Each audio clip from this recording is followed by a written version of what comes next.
L'intensité d'une force se mesure en newtons de symbole N, en hommage à Isaac Newton, un célèbre mathématicien et physicien britannique. Une de ses expériences restées célèbres a été de placer un prisme en verre devant un faisceau de lumière blanche émis par le soleil.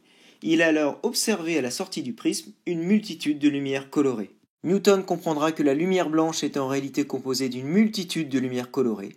Le prisme a uniquement permis de les séparer, comme le font les gouttes d'eau dans le phénomène de l'arc-en-ciel.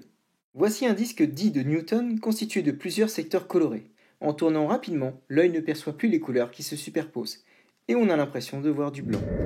L'autre découverte majeure de Newton est celle de la gravitation universelle, qui dit que tous les corps possédant une masse s'attirent mutuellement à distance.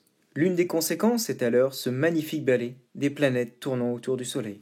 Pour mesurer l'intensité d'une force, on utilise un dynamomètre. Celui-ci est constitué d'un crochet pour suspendre un objet, d'une tige reliée à un ressort et d'un curseur qui doit être placé sur la graduation 0 avant chaque mesure. Au collège, vous aurez à disposition des dynamomètres de 2 newtons, 5 newtons ou 10 newtons. Pour chacun, il est important de lire la mesure avec précision et pour cela, de connaître la valeur correspondant à une seule division.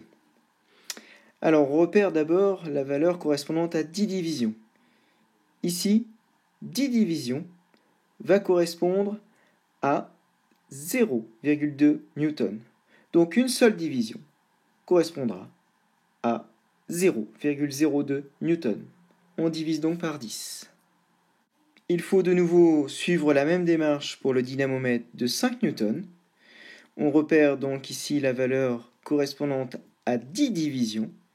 Ici, 10 divisions est équivalent à 0,5 newton. Donc une seule division vaudra 10 fois moins, soit 0,05 newton.